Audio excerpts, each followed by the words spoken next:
A report has just come out, data modeling proving the most at-risk company, legacy automotive company in China, of losing sales, losing billions of dollars in profit is actually General Motors. Here's what is about to happen. If you've been watching this channel for a little while, you'd know that there's a huge market change happening in China. And this is big trouble for automakers.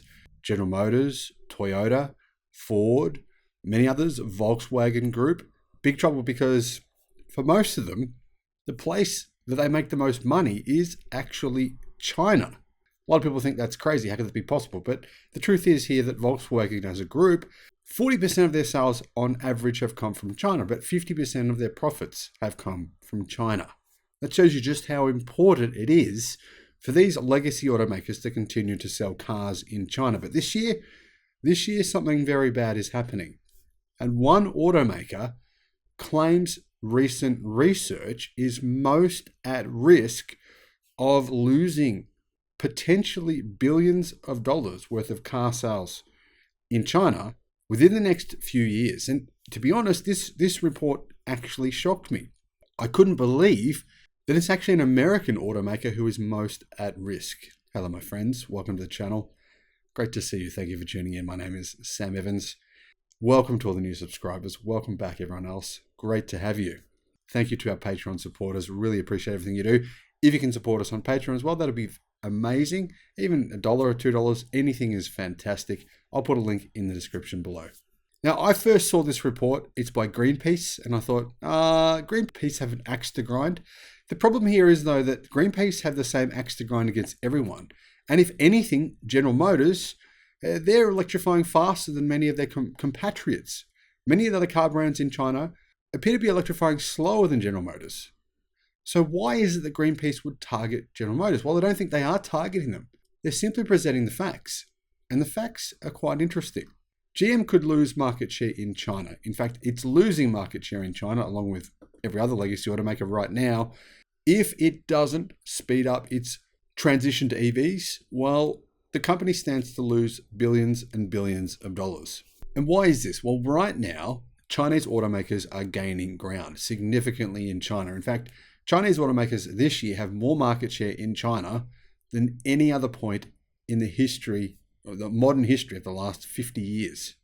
It's an incredible disruption that we're seeing right now by Chinese automakers. Now, obviously, BYD, they're the company selling more cars than anyone else in China. Think about it this way, right? BYD was selling, 450,000 cars only a couple of years ago. Now they're looking at selling probably 3.5 million this year. Those sales have to come from somewhere because the Chinese auto market is not growing at a fast pace. In fact, it's not really growing at all. So that means it's a zero-sum game. BYD are taking sales away from other automakers. So are Tesla. So are Aeon. So are many other car companies, local ones in China.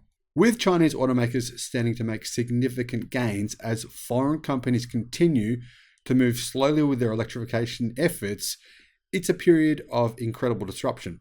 I mean, what are we at now? 35% of the cars sold in China are fully electric.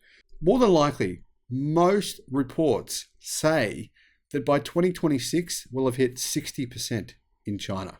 Clearly, legacy automakers are not in position to sell EVs in large numbers. And to be frank and honest with you, Chinese consumers don't really want them from those brands because they don't associate them with electric cars. And because there's also a growing tide of nationalism in China at the moment. There's a kind of a Buy China campaign driven by the media, driven by the government, driven by consumers in China. And so they're intentionally eschewing foreign car brands. It's not just about, this one's better than the other. It's also a bit of nationalism going on as well. The era of gas and diesel vehicles is coming to an end, and EV sales are surging according to this recent report. The study claims that GM is currently following a strategy that will result in it losing 6 percentage points of market share in China by 2030. The predicted loss is relative to its average market share between 2019 and 2021. That means it's a big difference. Greenpeace says it used Monte Carlo simulation methods and scenario analysis to derive this and other predictions. The study also claims that China's rapid switch to EVs will leave foreign automakers who were slowest to electrify with stranded internal combustion engine vehicle production capacity. In fact, they already have stranded vehicle capacity right now. Every single one of them does this year. It's already begun. So, I mean, Greenpeace is not being sensational here at all. This is, in fact, if anything, they're underselling at this point. The study named GM as the company with the most exposure to this risk, with approximately 1.8 million units worth of internal combustion engine production capacity likely to be left idled by China's EV transition. 1.8 million is pretty significant for a car company only producing 5 million cars per year. That's enough to put them in some pretty significant financial stress, I think. Looking to the larger picture, the study predicts 33% of all internal combustion engine production capacity in China will be unused by 2030. I really think Greenpeace are being very generous here. I think they're underselling this. I think they're doing an IEA scenario, where the International Energy Agency constantly undersells the likely changes. And then obviously the changes from renewables are much bigger than what the IEA says. That's what's happening here. Greenpeace are underselling what's about to happen, what's happening now and what's going to happen. The study predicts that Volkswagen will be the second biggest loser, though, behind General Motors as a result of electrification, with 1.42 million units worth of idle internal combustion engine capacity and a similar 3 to 7% drop in market share. Bao Hang, a Greenpeace campaigner, summed up the organization's conclusions by stating, "Industry leaders like Toyota and Volkswagen must speed up their transition to new energy vehicles or risk ceding business to all-electric brands like BYD. Rapid electrification is necessary to stay relevant in China's auto market." And as you can see, they're just massively underselling this because they're saying risk losing it to BYD. They've already lost it. It's happened this year. It's already happening now. How much will they risk losing to BYD in 2030? It's going to be far greater than these predictions.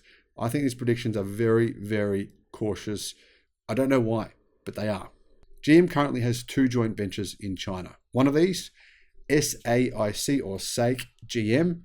SAIC are Chinese state-owned. So basically, General Motors with the government of China sells the Chevrolet Buick and Cadillac brands.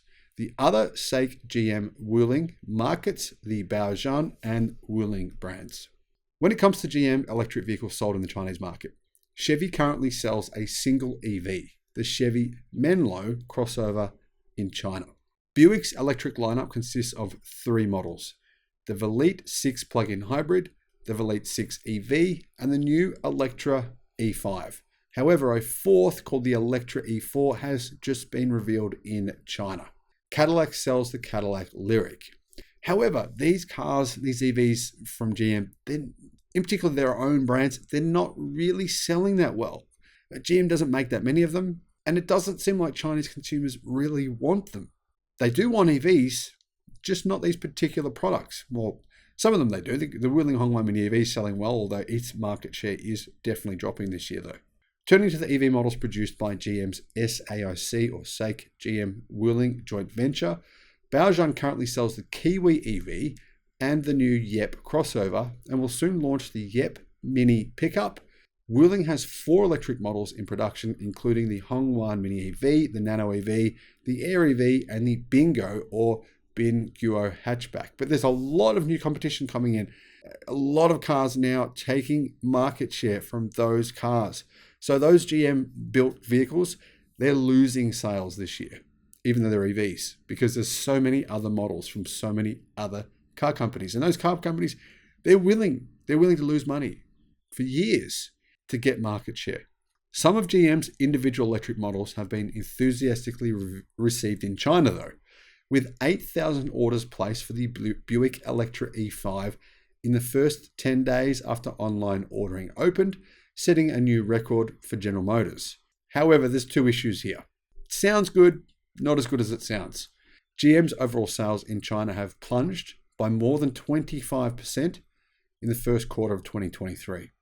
And those pre-order numbers are not really that high in comparison to many other models that have had significantly higher pre-order numbers from competing electric car manufacturers. Unfortunately, I think the truth here is that GM and many other legacy automakers, their days in China are numbered. They need to get ready somehow to prepare for big debts, possibly doing what Jeep did with Stellantis, declaring bankruptcy and moving out.